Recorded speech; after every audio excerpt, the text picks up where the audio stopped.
Welcome back, everyone, to another Madikwe Safari Lodge virtual safari. Here we've come across a group of giraffes. They utilize an area like this specifically for its resources. And what I mean about that is that this is an area where there's a lot of deposits of natural salts and minerals in the soil. And it's when they consume it that they benefit the most from it. So they'll consume the soil. It's known as geophagia. And during this process, it is basically replacing or replenishing what is deficient in their diet.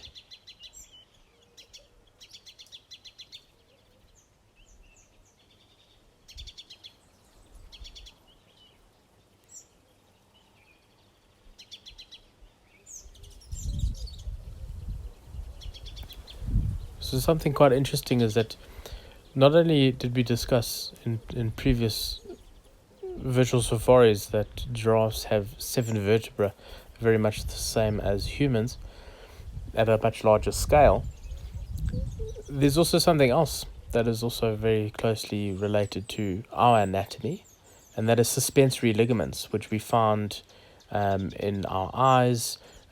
Females have them in the ovary, attaching to the pelvic wall.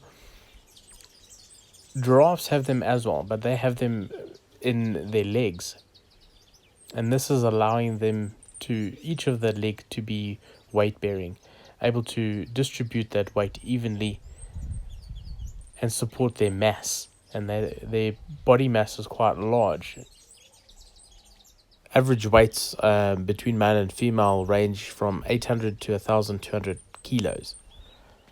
So you can imagine the immense pressure that the legs are under with supporting such weight. So these suspensory ligaments are crucial to the anatomy and the ability to perform functions such as drinking and bending down and supporting their body mass in total.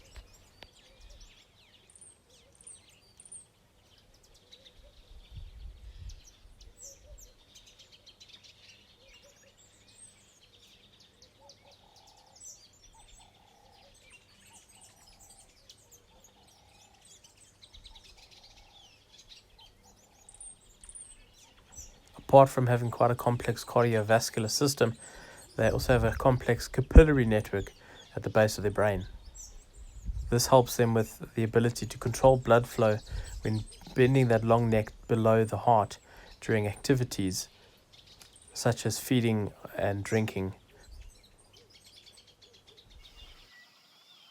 This is quite a cool sighting. This is a yellow mongoose,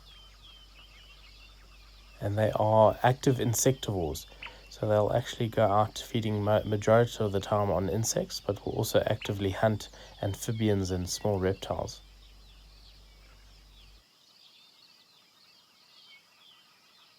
I have witnessed the species actually co-inhabiting with ground squirrels and sharing burrows.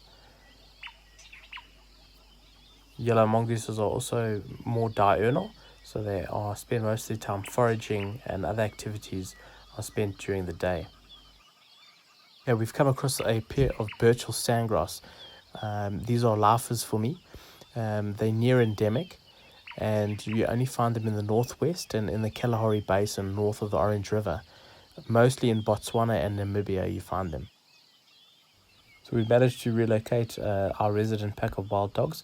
They've been spending a lot of time on the other side of the reserve, so it's great to see them again. You can see by this particular individual, he's quite a lot younger and is one of the only surviving pups from last year.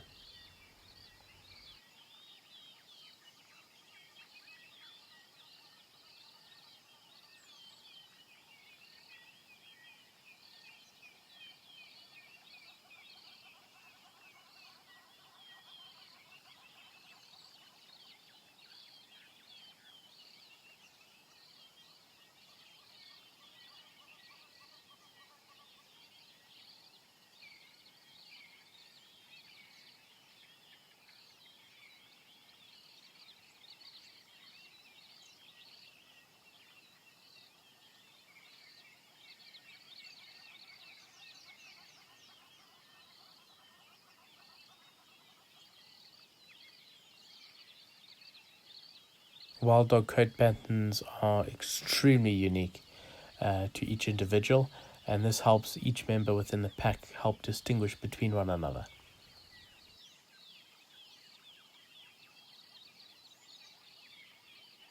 These unique coat patterns also aid with great camouflage. Wild dogs are mostly active during crepuscular hours, which is your dawn and dusk period, and helps avoid detection from other predators as well as prey during hunts.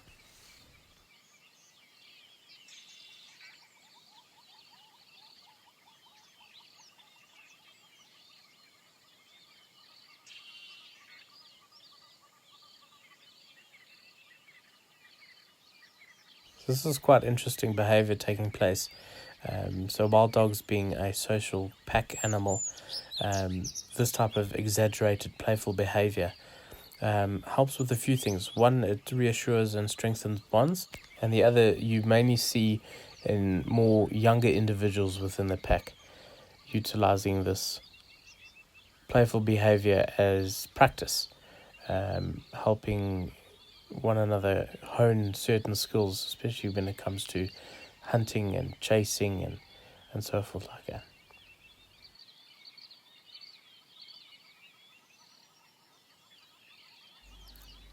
I've often witnessed the pack going through this playful behavior, especially when they start to get a little bit more restless and look to either go on a hunt or perhaps maybe start moving and going into a different area.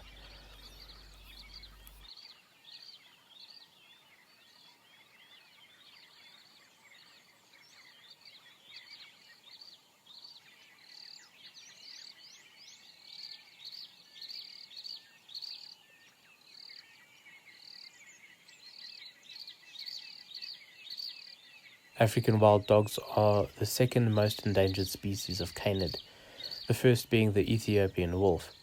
However, the African wild dog is the most endangered predator in South Africa.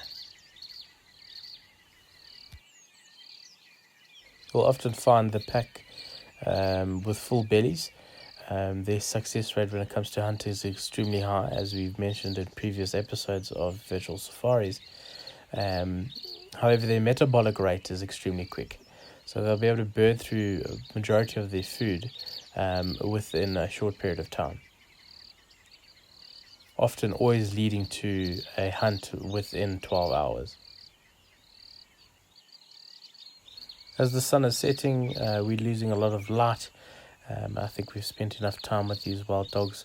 We're going to leave them be, let them continue with their playful behavior and enjoy the rest of the evening to come.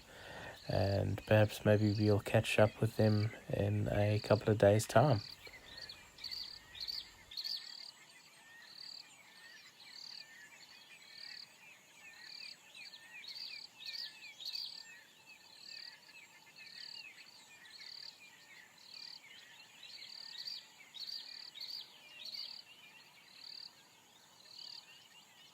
Thank you for joining us on another virtual safari here at Madikwe Safari Lodge.